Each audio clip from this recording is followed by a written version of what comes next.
Hello. Good afternoon from the Barossa. Awesome. I miss the Barossa. It's looking beautiful at the moment. We've had good spring rain and nice weather, so it's looking greener than it usually does mid-December. Fantastic. Anyways, we've got the whole lineup here of 19 and 18. Maybe you can talk a little bit about the two vintages and how they compare. So 18 was one of those classic, cool, great harvests in the Barossa. We had really kind of cool conditions, and we sort of could pick and choose when we picked. So we had the opportunity to be nice and patient. It was a great year. The 19, there was a bit more pressure on. We had some frosts in September. We had some quite cool conditions through winter, but it was quite dry. And then we experienced some really hot, windy conditions through November during set, and that knocked the flowering around. So we had quite low yields in 2019. I always sort of talk about the distinction between pre-Christmas and post-Christmas in the Barossa.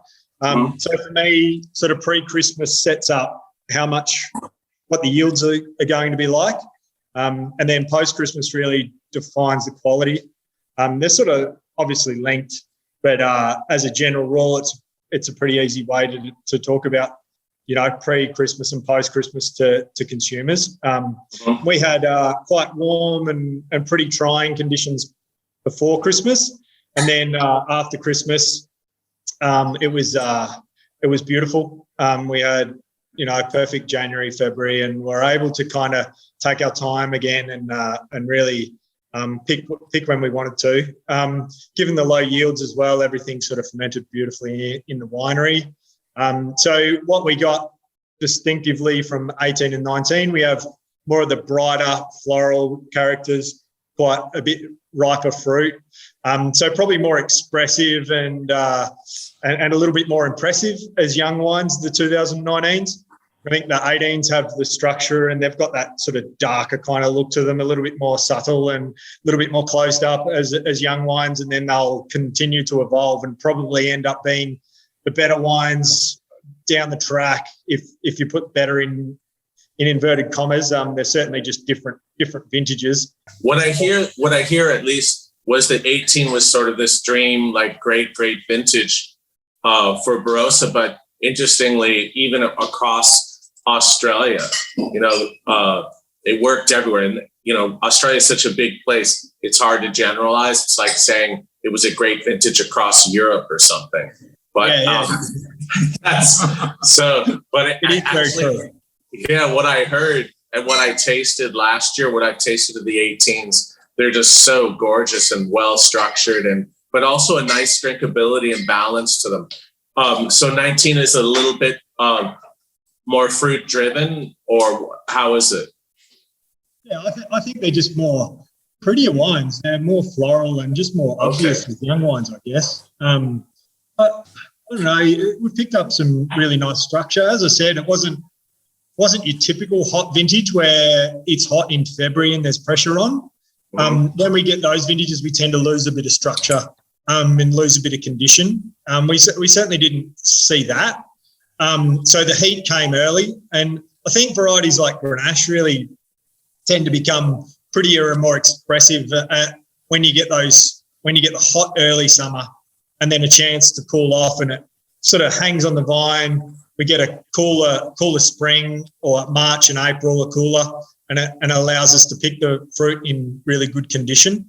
So the distinction between hot years in the Barossa is really driven by that late summer heat or early summer heat. And typically we've seen sort of for years like 03 or 09 or 08 or 13, even 15, those years tended to be hot in February.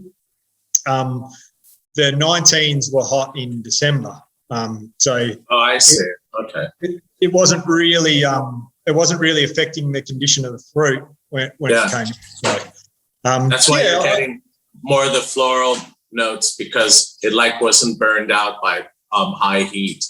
Yep, exactly. And then you still get nice structure and tannin profile and balance in the wine because the fruit's ripening on the vine at a sensible pace or at a correct pace and ripening through the leaf through photosynthesis as opposed to concentrating on the vine because it's hot. So they're the sort of distinctions between, it can be hot here in December and it almost has a positive effect if you get a few 40s, whereas January and February you start to get pretty concerned when they start banking up with the 40-degree days. Yeah, where you get dehydration and stuff, hydric stress, and totally, I get that. Yeah. So you'll see it in the wines. I think they're actually a great follow up to the 18s, but very distinctive. Which that's our job, isn't it? To express harvest conditions and vintage conditions. So I'm really pleased. Was there any grape variety that 19 favored? Like was it more for Shiraz than Cab, or what? Or was it good across the board? Yeah, I think the Shiraz does look probably more solid than Cab. The cool nights still help with Cabernet, so they're not far behind. And a variety like Grenache, which seems to be all the rage at the moment. That looked pretty good in 19 as well, and those years set up the best for Grenache, and that's, I guess, why we've been pretty big supporters. I certainly have, and that was on the back of probably Dave Powell's passion for the variety here locally, and it's starting to come into fruition. Let's start tasting. Should we taste the 19s first? I'm happy to go with whatever you want to do, James. So. Okay, let's do 19 then. The 19 Grenache. Yeah. So I spoke to you. That's a pretty wild nose, and like I don't remember. It smells of like peaches as well as like classic things like strawberry. Really exotic. I've actually got a lot of the spices for me, like that 5-spice kind of cinnamon, clove, and all those sort of characters for me. We spoke about it with the 18 when you rated that. We added in your oak. Mm-hmm. And it was the reason why we did that was because we didn't have any oak to start with, so we needed to season the puncheons. So this ends up being 2 puncheons, or was it 1 puncheon in my name? One puncheon, but it's the second use puncheon now. So the oak's at a beautiful stage where we still get that lovely freshness from it being in a large format wood, but there's a small influence on the structure there. Bit more secondary stuff going on with the oak, and then the beautiful kind of aromatics of Grenache. I really like the creamy texture of the tannins. It's very well integrated. Supple. Yeah, supple is the right word. Very supple. I think it needs to have that tannin profile, and we extend the maceration on our Grenache here to sort of 14 days plus. And that really helps to just extract the tannin, but gently. So it's almost like a cold soak and then an extended maceration. And I think it helps a lot with, defining the wine and giving enough balance. And or did you want to taste the 19 and 18 of both, and then move on to the next variety? That's what I did, and it's interesting because I noticed right away I gave it a higher rating than last year, and before I even tasted it. And you can see that last year it had more wood character, and this year it's much more Grenache in character and texture. Really gorgeous wine. A little more purity. Yeah. Okay, let's try the Shiraz then. Our style, I suppose, is very much based on trying to produce wines that are ripe but have freshness. I was just thinking that. And so the freshness is really important to the style we're really going for. And you can see it in that. You can see that bright aromatic again from 19. not lacking in structure or balance, but that real high tone aromatic that's pretty distinctive of the place we are in the world, and very difficult to emulate anywhere else in the world, really.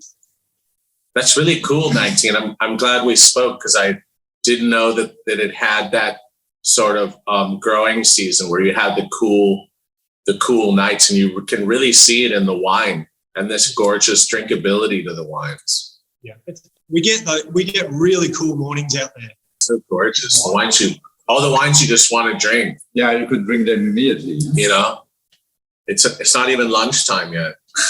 They're a good 10:30 wine, James. Yeah, I think you're right.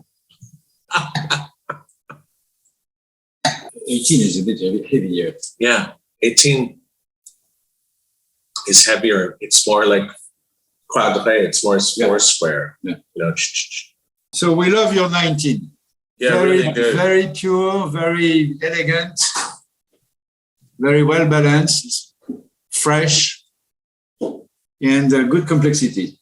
Okay, let's do the cab then.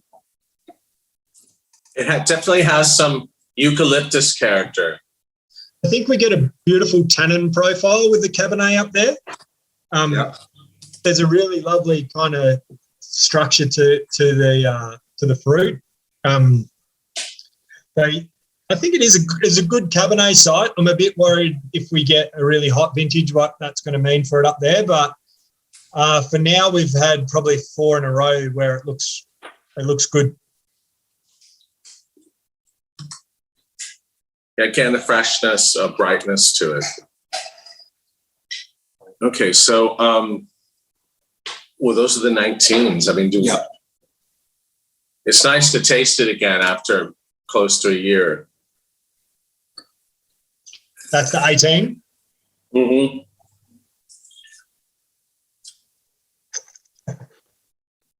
Yeah, that's really coming together nicely now.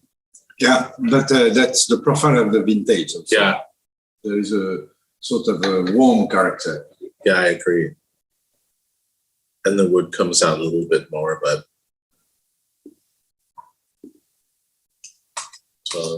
is there a big difference in the pH and acidity between the two vintages? Yeah, there'll be a little bit. I think it's more the 18s had I think a slightly higher pH but a slightly higher total acidity.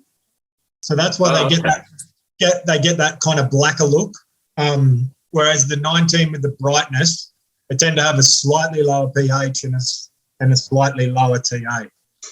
That's so interesting because you really see that. Yeah.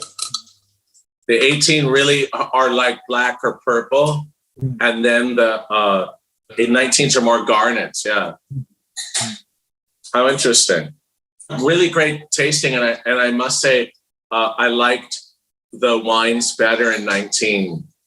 I think they look more let's say typical, like more in a really good sense, like varietal, and they're more balanced and drinkable. But maybe some of that, at least what I understand, some of it was because you had some new wood that you had brought in that you had to have, So, but these definitely show less new wood character as well. Thanks for your time, James. And yeah, I look forward when these wines get over here. We'll definitely buy some. Cool. Thanks, mate. Okay, guys. Thanks again. Bye. Cheers.